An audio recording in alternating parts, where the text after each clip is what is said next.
तो दोस्तों आज मैं एक्सप्लेन करने वाला हूँ हाल ही में ही रिलीज हुई एक इंडोनेशियन हॉरर मूवी को जिसका नाम है एंटीकल्पा। मूवी बहुत ही ज्यादा इंटरेस्टिंग है। इसकी रेटिंग कम दिखाई गई है लेकिन इसका कॉन्सेप्ट बहुत ही हाई लेवल का है। मजा आ जाएगा आपको। यहाँ पर मिस्टीरियस रिचुअल्स होते हैं, डीमंस होते हैं और भी न जाने कितनी चीजें हैं और जो अंत है वो तो बहुत ही भयानक है। तो कहानी की शुरुआत में हम शुइया नाम की एक औरत को देख पाते हैं जिसके बच्चे की हाल ही में ही मृत्यु हो गई थी और इस वजह से वो काफी परेशान थी और किसी भी हालत में अपने बच्चे को वापस पाना चाहती थी और इसलिए वो एक फेस्टिवल के दिन एक मंदिर में जाती है जिसको एक पुजारी जो कि असल में शैतान की पूजा किया करता था वो रन कर रहा था। यानी कि ये शैतानी मंदिर होता है या फिर ये कहें कि डेविल्स टेम्पल। वो अब शुइया की बात को मान जाता है पर बदले में एज एन ऑफरिंग शुइया को भी शैतान को कुछ देना होगा, जिस पर शुइया मान गई थी और इसलिए पहले वो अपनी कुंडली को पुजारी को देती है, जिसके साथ ही पुजारी के द्वारा ही बनाए गए एक कल्ट के मेन लीडर शुइया की कुंडली के साथ कुछ रिचुअल करने के बाद उसको एक पोशन पीने के लिए देते हैं,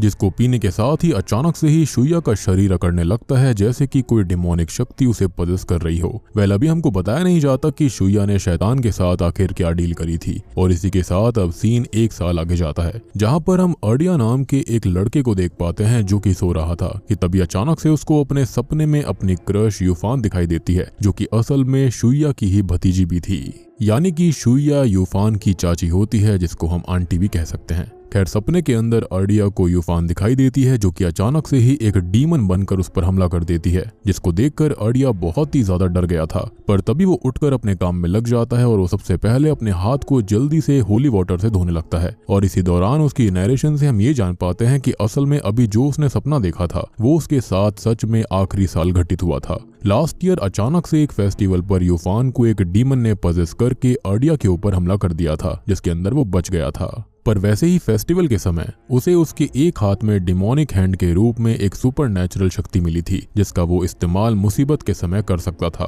पर उस हाथ को अपने ऊपर हावी ना होने देने के लिए उसे रोज अपने हाथ को होली वाटर से धोना पड़ता। साथ ही साथ उसकी बातों से हम ये जान पाते हैं कि अर्डिया यूफान को बहुत पसंद करता है और आज वो होने वाले फेस्टिवल में यूफान को अपने दिल की बात बताने के बारे में सोच रहा था। अब यही सब सोचते हुए अर्डिया कराटे क्लब की ड्रेस लेने के बाद बाहर चला जाता है जहां पर हम जान पाते हैं कि असल में अर्डिया का घर एक पवित्र मंदिर में था जहां पर वो अपने पिता मिस्टर ही के साथ रहा करता जो कि खुद उस मंदिर के पुजारी थे और अर्डिया उस मंदिर में रखी हुई गॉडेस की स्टैचू को अपनी ग्रैंड मदर के रूप में देखा करता। पर तभी अचानक से वहां पर अर्डिया की ही सीनियर जूको के पिता चेंग आते हैं, लेकिन वो असल में नशेड़ी और जुआ के आदी थे। इस वजह से मिस्टर ही उन्हें पवित्र मंदिर में आने से रोक देते हैं। अब आगे अर्डिया कराटे क्लब की तरफ जा रहा होता है कि तभी उसकी मुलाकात यूफान से होती है तो अर्डिया उसको अपने दिल की बात अभी बताने के बारे में सोचने लगता है, मगर इतने में ही वहां पर पांग भी आ जाता है जो कि अर्डिया का बेस्ट फ्रेंड होता है, इसलिए अभी वो यूफान को कुछ नहीं बता पाता। खैर आगे जब वो कराटे क्लब की तरफ जा रहे थे तब उन लोगों की बातों से हम ये जान पाते हैं कि असल में आज जो फेस्टिवल होने वाला है उसके अंदर लोग रिचुअल करके गॉड्स और स्पिरिट्स को इंसानों के अंदर बुलाते थे और उनको ऑफरिंग्स देने के बाद में विशेष मांगा करते जो कि अक्सर पूरी भी हुआ करती थी। पर कभी कभी रिचुअल में गलतियां होने की वजह से इंसानों के अंदर बुरी आत्माओं का भी प्रवेश हो जाया करता और ये आत्माएं किसी भी इंसान को पजेस कर लिया करती थी और ऐसा ही यूफान के साथ लास्ट ईयर हुआ था जिसमें उसके अंदर एक बुरी आत्मा आ गई थी और उसने उसी समय पर पांग और अर्डिया पर हमला कर दिया था और उसी के सपने अर्डिया को आ रहे थे। पर अभी पांग के मुंह से ये सारी बातें सुनने के बाद में यूफान को बिल्कुल अच्छा नहीं लगता और वो साइकिल को तेज चलाते हुए मार्केट की तरफ चली जाती है जहां पर जाकर वो अपनी आंटी यानी कि चाची शुइया के मिसिंग पोस्टर को देखे जा रही थी। असल में वो अपनी आंटी से बहुत ज्यादा प्यार किया करती और इसलिए जब से उसकी आंटी गायब हुई थी तब से ही शुइया खुद बहुत ज्यादा परेशान थी और आज उसने प्लान करा था कि अर्डिया और अपने कुछ दोस्तों के साथ मिलकर वो भी बड़े लोगों की तरह गॉड्स को बुलाने वाला रिचुअल करेगी जो कि डेंजरस भी हो सकता है ताकि वो उनसे अपनी आंटी को घर वापस आने की विश को मांग सके। अब क्योंकि इन सब चीजों के बारे में अर्डिया ही अपने घर वालों की वजह से सबसे ज्यादा जानता था इसलिए वो ही इन सब में यूफान की मदद करने वाला था और इसलिए अभी वो यूफान से उसकी कुंडली को ले लेता है और अब वो दोनों ही बातें करते हुए कराटे क्लब में एंटर करते हैं जहां पर जाने के बाद यूफान अपने अंकल चाओ जो कि असल में उस कराटे क्लब के टीचर भी थे उनसे मिलकर उन्हें आज के रिचुअल के बारे में प्लान के बारे में बताने लगती है। लेकिन उसके चाचा जी चाओ को ये सब बातें काफी गलत लग रही थी और इसके अंदर बहुत ही ज्यादा रिस्क भी था, मगर यूफान को अर्डिया के ऊपर बहुत ही ज्यादा भरोसा होता है कि अगर धोखे से उनके पास कोई बुरी आत्मा आ भी जाती है तो अर्डिया अपने हैंड हैंड से बहुत ही आराम से उस स्पिरिट को भगा सकता है कि तभी अचानक से वहां पर जूको आ जाती है, जो कि यूफान से क्लब की बेस्ट स्टूडेंट होने की वजह से बहुत ही ज्यादा जेलस रहा करती और वो चाहती थी कि आने वाले टूर्नामेंट में जिसमें प्राइज मनी भी मिलने वाला था वो उसको जीत जाए, ना कि यूफान उसे जीते। मगर यूफान जो होती है वो उसकी बातों पर ज्यादा ध्यान नहीं देती और वहां से चली जाती है। और आपको याद हुआ कि पवित्र मंदिर के अंदर जूको के पिता ही चैंग आ रहे थे, जिसको मिस्टर ही ने भगा दिया था। वहीं अब लॉकर रूम में जब आर्डिया पांग के साथ रात के बारे में बातें कर रहा होता है, तभी वहां पर उनका सीनियर आ जाता है जिसका नाम डॉन होता है, जो कि असल में एक बुली भी था। और क्योंकि उसको पता चल गया था कि आर्डिया रात में रिचुअल करके किसी के अंदर गॉड को बुलाने वाला है, इसी वजह से वो भी जबरदस्ती आर्डिया को अपनी और जूको की कुंडली देता है। और क्योंकि आर्डिया और पांग दोनों ही डॉन से डरा करते थे, इसी वजह से वो उसकी बात को मान जाते हैं। लेकिन अभी आर्डिया और पांग को ये समझ में नहीं आता कि वो किसकी बॉडी के अंदर गॉड को बुलाएंगे। तब डॉन वहां पर युआन नाम के एक और डरपोक लड़के को बुलाता है, जो कि खुद भी ऐसे रिचुअल्स के बारे में जानता था। और डॉन चाहता था कि युआन के अंदर ही गॉड को बुलाया जाए।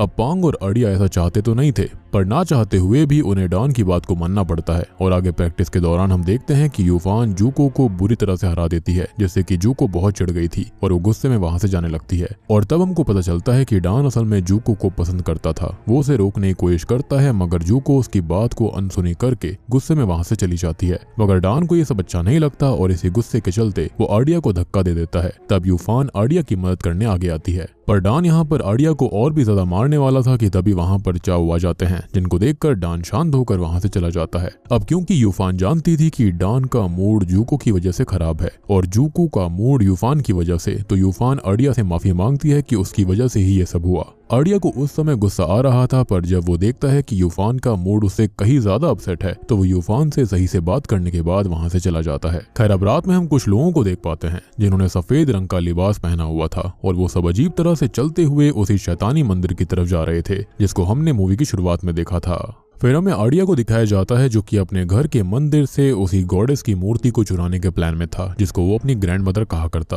असल में उसको उस मूर्ति की जरूरत अपने रिचुअल के दौरान पड़ने वाली थी, जिसको वो और उसके दोस्त मिलकर एक अलग ही जगह पर करने वाले थे। अब पहले जब आर्डिया उस मूर्ति को उठाने वाला था, तब अचानक से ही उसके पिता मिस्टर ही वहां पर आ जाते हैं, जो कि वैसे तो नहीं चाहते थे कि आर्डिया आज के दिन बाहर जाए, पर आर्डिया उनको किसी तरह से मना लेता है और वहां से जाने का दिखावा करता है, जिसको देखकर मिस्टर ही भी अपने रूम में चले गए थे। पर उसके तुरंत ही बाद आर्डिया वापस आता है और गॉडेस से माफी मांगते हुए उनकी मूर्ति को अपने साथ उठाकर पांग के साथ रिचुअल वाली लोकेशन पर जाने लगता है। पर उसके जाते ही हम देखते हैं कि मंदिर की लाइट्स अचानक से चली गई थी। साथ ही साथ आर्डिया जहां जहां पर उस मूर्ति को लेकर जा रहा था, वहां की लाइट्स अपने आप फ्लिकर कर रही होती है, जिसको देखकर आर्डिया खुद भी शॉक्ड हो गया था। यानी कि इनडायरेक्टली गॉडेस ये कह रही थी कि उसको वहां से नहीं जाना चाहिए। इसलिए अभी वो पांग को आगे चलने के लिए कहता है और खुद उसके पीछे पीछे चलने लगता है। तभी अचानक से आर्डिया की नजर उसी कल्ट के मेंबर्स पर पड़ती है जो कि शैतानी मंदिर की तरफ जा रहे थे। अब आर्डिया ने ऐसा सब कुछ पहली बार देखा था और क्यूरियस होकर इस वजह से वो भी उनके पीछे पीछे चला जाता है।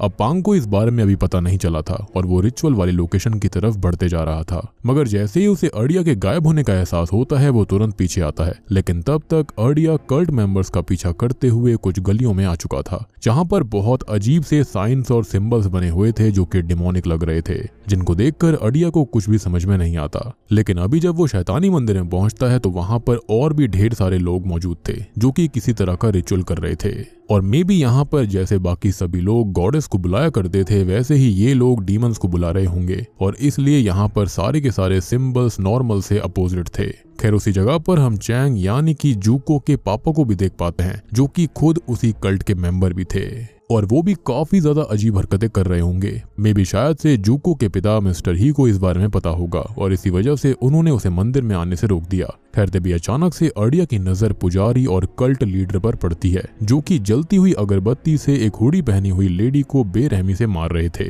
जिसको देखकर आर्डिया को कुछ भी समझ में नहीं आता। और वो औरत यहाँ पर शुया की तरह लग रही थी, जिसको हमने शुरुआत में देखा था, जो कि पिछले 1 साल से गायब है। तभी हम दूसरी तरफ जूको, यूफान और डॉन को देख पाते हैं, जो कि एक रूम में सारी तैयारी करके बैठे थे और बस वहां पर आर्डिया, पांग और युआन के आने का वेट कर रहे थे। और क्योंकि अर्डिया ही गॉडेस की मूर्ति को लेकर आने वाला था, इसी वजह से उसके बिना रिचुअल चालू नहीं हो सकता था। तभी अचानक से वहां पर पांग आ जाता है, जिसे पहले लग रहा था कि अर्डिया यहीं पर आ गया होगा, पर जब वो देखता है कि अर्डिया वहां पर नहीं है तो वो काफी ज्यादा घबराने लगता है। खैर अब किसी को समझ में नहीं आता कि वो रिचुअल को कैसे करेंगे कि तभी युवान वहां पर एक गॉडेस की मूर्ति को लेकर आता है, जो कि कुछ अलग ही लग रही थी। और क्योंकि युवान को इस रिचुअल के बारे में थोड़ा बहुत पता था, तो वो अर्डिया की जगह पर खुद ही उस रिचुअल को करने लगता है। पांग को अर्डिया के अलावा किसी और पर भरोसा नहीं होता, इसलिए वो यूफान से भी वहां से चलने के लिए कहता है। मगर यूफान, जो कि अपनी आंटी शुइया को किसी तरह से वापस पाना चाहती थी, वो युवान के साथ मिलकर उस रिचुअल को करवाने में लग जाती है। इसलिए ना चाहते हुए भी पांग को भी वहीं पर बैठना पड़ता है, मगर उसने डिसाइड कर लिया था कि वो कोई भी विश नहीं मांगेगा।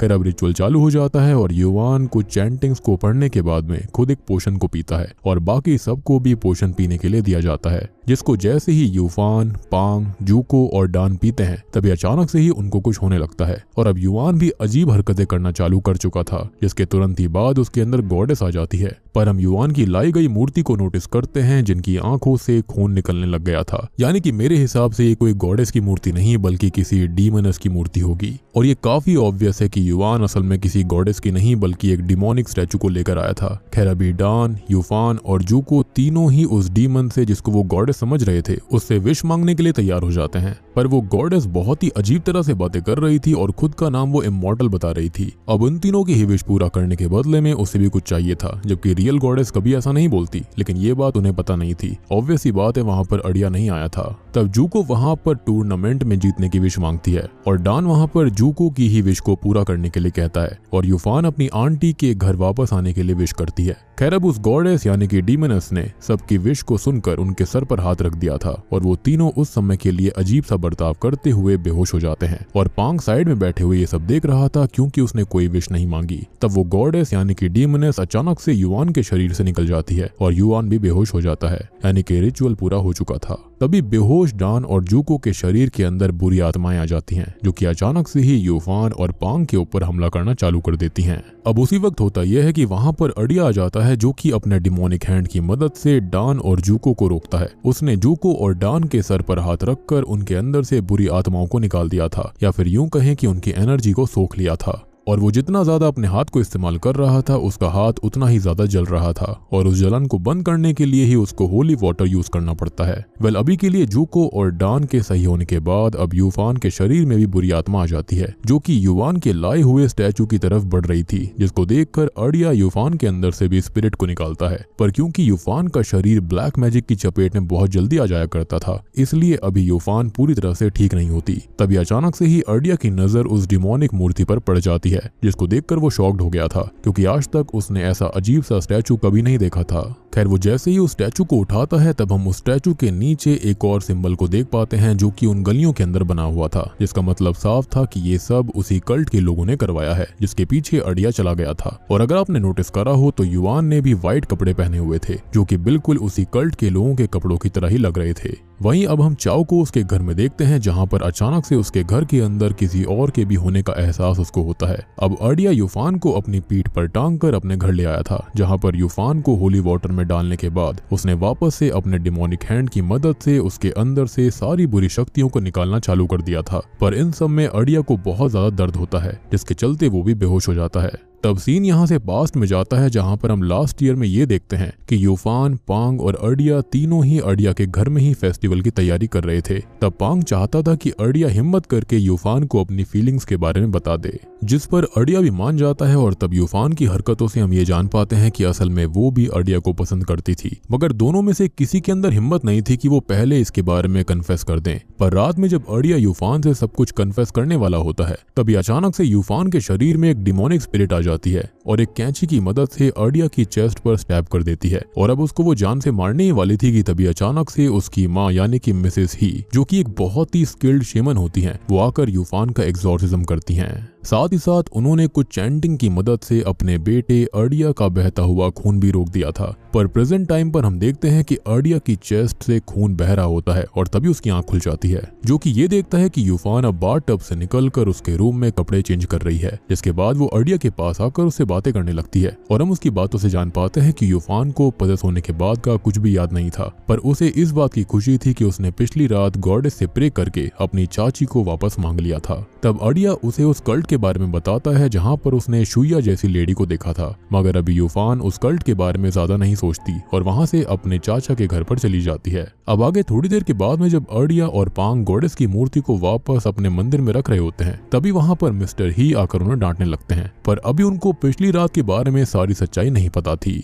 लेकिन फिर भी वो अर्डिया को प्रोटेक्शन के लिए एक लॉकेट और पांग को खाने के लिए कुछ सीड्स देते हैं, जिसके बाद वो दोनों वहां से कराटे क्लब की तरफ निकल गए थे। तभी मिस्टर ही के पास उनकी बीवी मिसेस ही का कॉल आता है, जो कि अचानक से घर आ रही थी, क्योंकि उन्हें बहुत ही कुछ बुरा होने का एहसास हो गया था, जिसको सुनकर मिस्टर ही भी डर चुके थे। वहीं अब हम यूफान को उसके घर में देखते हैं, जहां पर उसकी चाची शुया उसके सामने आ गई थी, जिसको देखकर यूफान खुश होकर रोती हुई उसे गले से लगा लेती है। लेकिन शुया कुछ अजीब ही लग रही थी और तभी उसकी नाक से खून निकलने लगता है। इसका मतलब शुया जरूर पजेस्ड हालत में है। पर अभी यूफान भी कराटे क्लब की तरफ निकल जाती है, जहाँ पर आज ही उसका जूको के साथ मैच था, जिसके अंदर उन्हें अच्छे खासे पैसे भी मिलते, जिसके अंदर यूफान बहुत ही आराम से एक बार फिर से जूको को हरा देती है, जिससे कि जूको को बहुत ही ज्यादा गुस्सा आ गया था। लेकिन तभी उसकी आंखें पलट जाती हैं और उसके अंदर एक डिमोनिक शक्ति आकर यूफान के ऊपर हमला करते हुए यूफान के सर को पटक पटक कर उसे बेहोश कर देती है। तब जूको का शरीर भी अकड़ना चालू हो गया था और अब उसके मुंह से भी खून आने लगता है, जिसके साथ ही वो बेहोश हो जाती है। युआन ये सब देखकर बहुत ज्यादा डर चुका था और वो तुरंत ही वहां से जाकर लॉकर रूम में छुप जाता है और वहां से सीन अब शाम के समय पर आता है,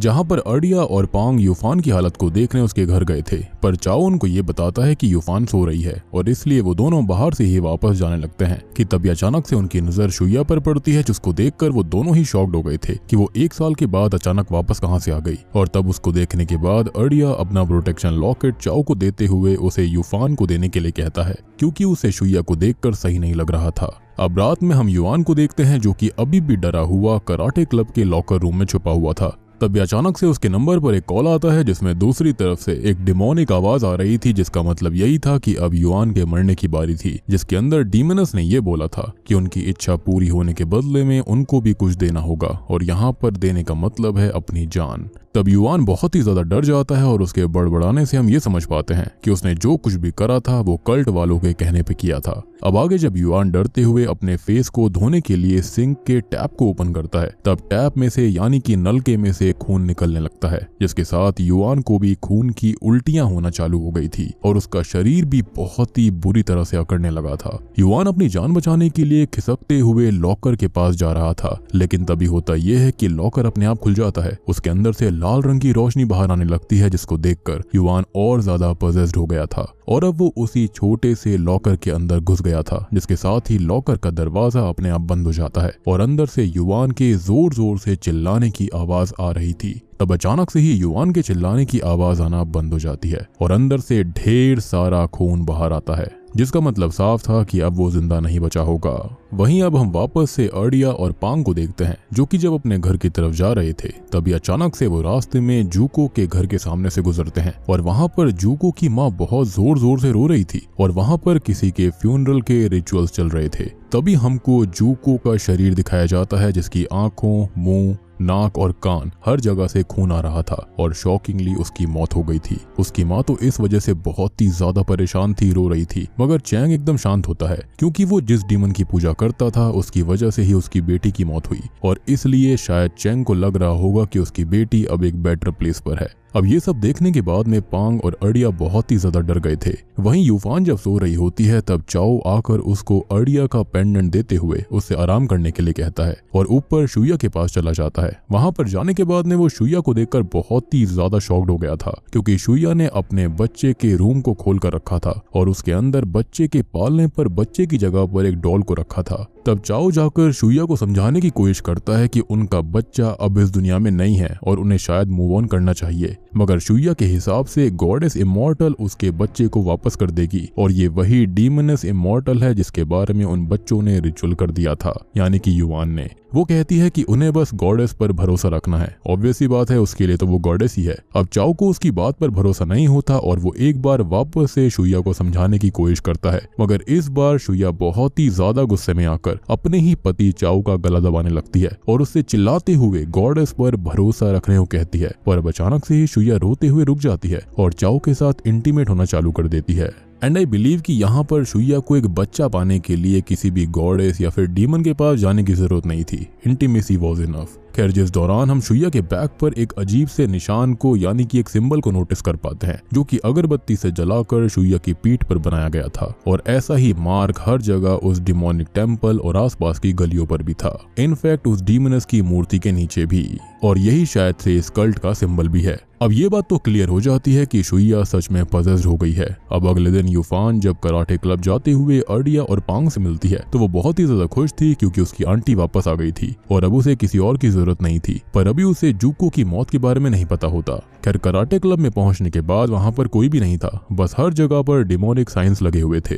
जिसको देखकर उन तीनों को कुछ भी समझ में नहीं आता। तभी अचानक से उनकी नजर उसी लॉकर पर पड़ जाती है जिसके अंदर युआन था, और जब वो उसको खोलते हैं तो वो तीनों उसके अंदर युआन की लाश को देखते हैं, जिसके चलते वो बहुत ही ज्यादा सदमे में थे। साथ ही साथ उन्हें ये बात भी समझ में आ गई थी कि अगर जुको और युआन की मौत हुई है तो पांग, डान और यूफान की भी जान अब खतरे में है। वहीं पर अब हम डान को उसके पिता की मीट फैक्ट्री में देखते हैं जहां पर वो जुको की मौत की वजह से बहुत ही ज्यादा परेशान और गुस्से में था और वो जुको को बहुत ही ज्यादा मिस कर रहा था। तभी अचानक से उसके पास रखे हुए खून वाले टब में उसे फोन रिंग होने की आवाज आने लगती है, और जैसे ही वो उस टब के पास जाता है तभी अचानक से उसको कोई अनजान शक्ति उसके हाथ को पकड़कर उसे टब में खींचने लगती है। दूसरी तरफ जब चाओ कराटे क्लब में आता है तो वहां पर कोई भी नहीं था, जिसको देखकर उसे समझ में नहीं आता कि सारे लोग कहाँ गए। लेकिन तभी अचानक से वहां पर डान आ जाता है जो कि अब पूरी तरह से पजेस्ड हो गया था, और अब वो अपने साथ एक बुचर्स नाइफ लेकर आया था जिससे कि वो चाओ के ऊपर हमला कर देता है, क्योंकि उसे लग रहा था कि चाओ की वजह से ही जुको हारी थी,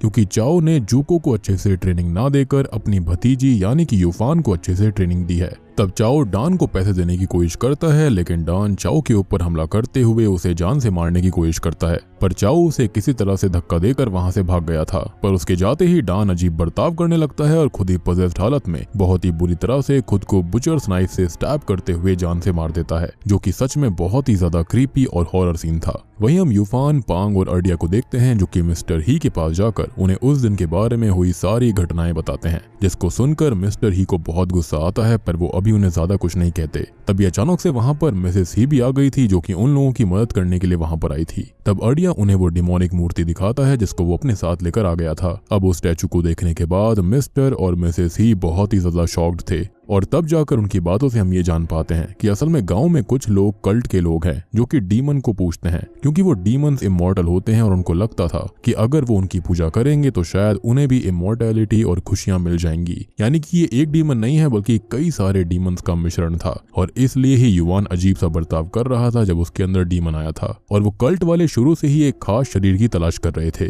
जिसके अंदर वो अपनी गॉडेस यानी कि अपनी डीमनस को हमेशा के लिए डालकर रख पाए, बेसिकली लाइव मूर्ति की तरह, और वो उनके पास आकर उनके सारे दुख दर्द को खत्म कर दे। और क्योंकि उन्होंने शुइया को अपने पास 1 साल के लिए रखा हुआ था तो हो सकता है कि वो शरीर शुइया का ही होगा जिसके अंदर वो अपनी गॉडेस को डालना चाहते थे। और क्योंकि शुइया अभी अचानक से वापस आ गई थी तो हो सकता है कि शुइया के अंदर वो गॉडेस होगी, और फिलहाल इन तीनों की ही जान को कल्ट की गॉडेस की वजह से खतरा हो सकता है। ये बात जानकर यूफान तुरंत अपने घर जाने लगती है, पर तब मिसेस ही उसे रोक लेती हैं क्योंकि वो वुडू डॉल से मंदिर में बैठकर ही शुइया का एग्जॉर्सिज्म करने वाली थी, और इसलिए वो जल्दी से इन सब की तैयारी करते हैं और एग्जॉर्सिज्म को करना चालू कर देते हैं। वहीं अब हम चाओ को देख पाते हैं जो कि जब अपने घर आता है तो उसके घर में भी हर तरफ डिमोनिक साइंस थे जिसको देखकर उसे कुछ भी समझ में नहीं आता, और वो खुद भी बहुत ही ज्यादा डरा हुआ था कि तभी अचानक से उसके सामने शुइया उल्टी होकर क्रॉल करते हुए आ जाती है, जो कि अब पूरी तरह से उस डीमनस से पजेस्ड हो गई थी। साथ ही साथ अब उसने चाओ के ऊपर हमला करके उसकी उंगली को दांतों से काट कर अलग कर दिया था, जिससे कि चाओ वहीं बेहोश हो जाता है। पर तभी वहां पर वो डीमनस को भी समझ में आ जाता है कि उसके अंदर की डिमोनिक शक्ति को निकालने की कोशिश करी जा रही है,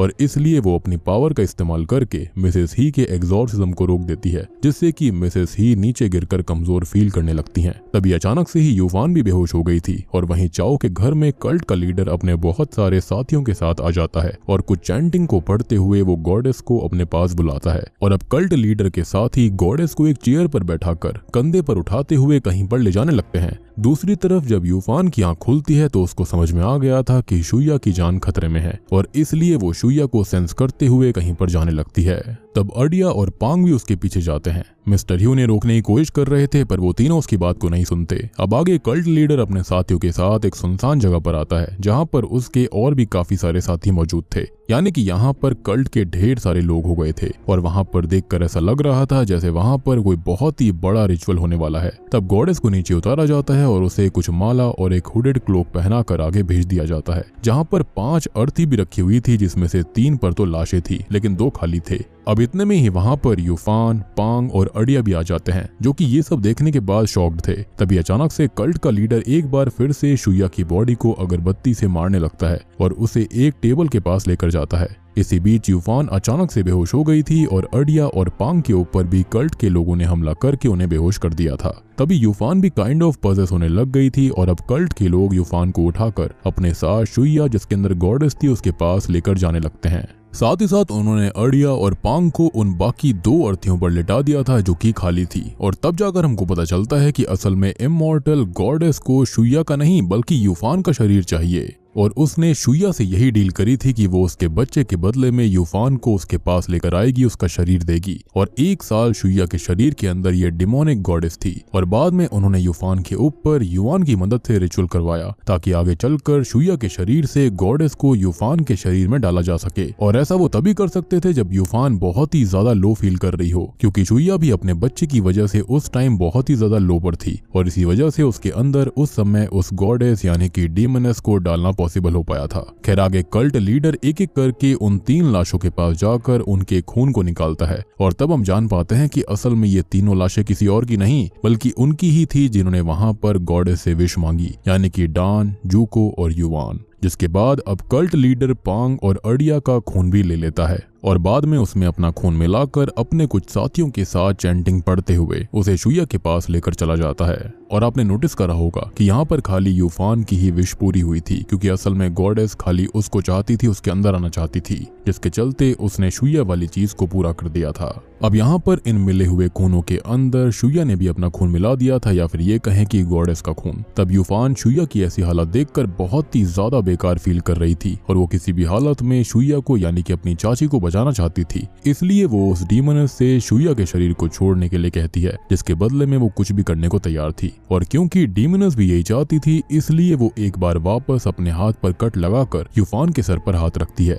और बाद में यूफान को डान, युआन, अडिया, पांग, जूको, कल्ट लीडर और शुया का खून पिलाया जाता है, जिसके साथ ही अब ये डीमनस शुया के शरीर को छोड़कर धीरे धीरे यूफान के शरीर में एंटर करने लगती है, यानी कि यही वो मेन रिचुअल था जिसके लिए तैयारी चल रही थी। इसी बीच पांग और अडिया भी खुद को जैसे तैसे फ्री करते हैं और तब पांग सबसे पहले तो पुजारी को बेहोश करता है और अडिया यूफान की तरफ जाने लगता है। यूफान के अंदर अब वो डिमोनिक एंटिटी जा चुकी थी जो कि सबसे पहले कल्ट के लीडर के ही दिल को अपने हाथ से बाहर निकाल कर उसे जान से मार देती है और जैसे ही वो चिल्लाती है वैसे ही आसपास आग लगना शुरू हो गई थी, यानी कि ये फायर डीमनस है, यानी कि कोई ऐसा डीमन है जो कि फायर के साथ में हेर फेर कर सकता है। और आप यहाँ पर ये सोच रहे होंगे कि कल्ट के लीडर को इस डीमनस ने क्यों मार दिया, तो ऑब्वियस ही बात है उसका काम पूरा हो गया था और अब किसी भी कल्ट के लीडर की उन्हें जरूरत नहीं है, क्योंकि अल्टीमेट लीडर तो वो खुद ही बनना चाहती है। तब तक अब अडिया भी यूफान के पास पहुंच चुका था और वो अपने डिमोनिक हैंड की मदद से उसके अंदर से गॉडेस यानी कि उस डीमन को निकालने की कोशिश करने लगता है, मगर ये डीमनस बहुत ही ज्यादा पावरफुल थी और वो अडिया की चेस्ट पर हमला करके उसे हवा में उठा देती है। इतने में ही वहां पर मिस्टर और मिसेस ही भी पहुंच गए थे अपने बेटे को बचाने के लिए और अब यूफान के अंदर की डीमनस अडिया को जान से मार देती। इससे पहले ही मिस्टर और मिसेस ही उसका ध्यान भटकाकर उसे काबू करने की कोशिश करने लगते हैं, पर यह डीमनस बहुत ही ज्यादा ताकतवर थी और उसे काबू में करना आसान नहीं था, इसलिए मिसेस ही के पास यूफान को एक तलवार से जान से मारने के अलावा कोई रास्ता नहीं बचता। पर तभी अडिया बीच में उन्हें रोक लेता है क्योंकि वो यूफान से सच में बहुत प्यार करता था, पर इसी बात का फायदा उठाकर वापस से यूफान ने सबके ऊपर हमला करना चालू कर दिया था। तब मिसेस ही बहुत ही ज्यादा घायल हो जाती हैं, इसलिए मिस्टर ही उसे बाहर की तरफ ले जाते हैं, लेकिन इतने में ही उस पूरी जगह पर आग लग जाती है जहाँ पर यूफान और अडिया थे। यूफान ने वापस से अडिया को पकड़ लिया था और इस बार वो वापस से उसे जान से मारने वाली थी, लेकिन इस बार अडिया भी अपनी पावर्स का पूरी तरह से इस्तेमाल करता है और अपने डिमोनिक हैंड से यूफान को जोर से पकड़कर हक कर लेता है। इतनी ज्यादा पावर उसका हैंड भी नहीं झेल पा रहा था, पर उसके बाद भी अडिया यूफान को जोर से पकड़ कर रहता है, जिससे कि डिमोनिक गॉडेस की पावर कम होने लगती है। साथ ही साथ अब एक ऐसा समय आ जाता है जब पावर के एक्सट्रीम इस्तेमाल करने की वजह से अड़िया बेहोश होने वाला था, पर तभी अचानक से यूफान खुद भी होश में आने लगती है। इसलिए वो अड़िया को पकड़ लेती है और वो भी उससे प्यार करती थी, और अब दोनों को ही उनके पास्ट के ढेर सारे विजन्स आते हैं, जिसके साथ ही उन दोनों के ऊपर बहुत सी जलती हुई चीजें गिर रही थी। अब यहाँ से ये सीन कुछ हफ्ते बाद आता है जहाँ पर मिस्टर ही अकेले मंदिर में थे और अब मिसेस ही भी वहां से जाने लगती हैं। जाने से पहले वो मिस्टर ही से अपना ध्यान रखने के लिए कहती हैं और वहां से निकल जाती हैं, यानी कि वो खाली हेल्प करने के लिए आया करती थी, उनका शेमन वाला काम था तो वो अलग रहा करती। दूसरी तरफ हम पांग को अड़िया के साथ छत पर देखते हैं, जो कि उस हादसे में अपनी शक्तियों की वजह से बच गया था। तभी वहां पर यूफान भी आ जाती है और दोनों ही अब एक दूसरे के साथ रिश्ते में थे। दोनों ने एक दूसरे के लिए जो प्यार था उसका इजहार कर दिया था, पर हम ये देखते हैं कि उन दोनों के शरीर पर थोड़े थोड़े जलने के निशान थे जो कि उसी दिन एक्सीडेंट के दौरान आए थे। तब यूफान और अड़िया हंसते हुए बातें करने लगते हैं और सीन अब सीधा शुइया पर आता है, जो कि अब व्हील चेयर पर थी, लेकिन अब उसके अंदर से पोजेशन पूरी तरह खत्म हो गया था। पर तभी उसके पास चाओ आता है जो कि अजीब बर्ताव करता है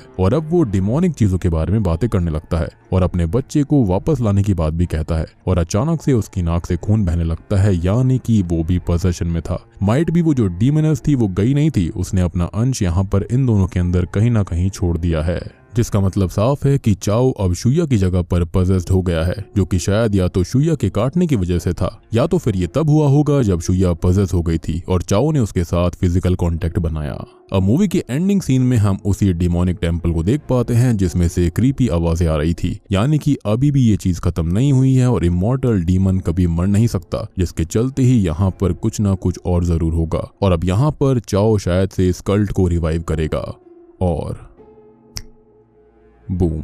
इसी के साथ में ये मूवी यहीं पर खत्म हो जाती है। तो दोस्तों ये थी एंटीकल्पा फिल्म की कहानी। उम्मीद करता हूँ कि आपको ये पसंद आई होगी। ये मूवी वाकई में अंडररेटेड है, काफी इंटरेस्टिंग फिल्म है ये, और जो इसकी ये रेटिंग है वो बिल्कुल भी डिजर्व नहीं करती। इसकी रेटिंग काफी हाई होनी चाहिए थी क्योंकि कॉन्सेप्ट तो काफी अच्छा है इसका। और इस मूवी को देखकर मुझे थोड़ी थोड़ी सी इनकैंटेशन मूवी की याद आती है। बाकी देखो यहाँ पर दो तरह के रिचुअल्स का इस्तेमाल हुआ करता था, एक के अंदर तो गॉडेस की मूर्ति का और एक इंसान उसको करा करता, जिसके अंदर गॉडेस आया करती और लोग उनसे अपनी विश मांगते थे, जिसके बदले में गॉडेस उनकी विशेस को पूरा किया करती। अब इसके ही अपोजिट यानी कि एंटी में था ये कल्ट वाला हिस्सा, जहाँ पर ये लोग इमॉर्टल नाम की एक डीमनस को पूज रहे थे और उसकी मूर्ति को यहाँ पर रखा करते, जिसके चलते इन्होंने शुइया को अपना टारगेट बनाया क्योंकि वो बहुत ही ज्यादा लो फील कर रही थी और उससे डील करवा ली कि वो अपनी भतीजी यानी कि यूफान को उन्हें सौंप देगी, जिसके चलते उनकी गॉडेस यानी कि डीमनस यूफान के अंदर आ जाए। और युआन को इसी कल्ट के लोगों ने कहा था कि उनको क्या करना है, कैसे रिचुअल करना है, जिसके चलते ये जो डीमनस थी उसने इनको मार्क कर दिया था। बेसिकली यहाँ पर 5 बच्चों के खून की जरूरत थी और ऐसा ही यहाँ पर हुआ था।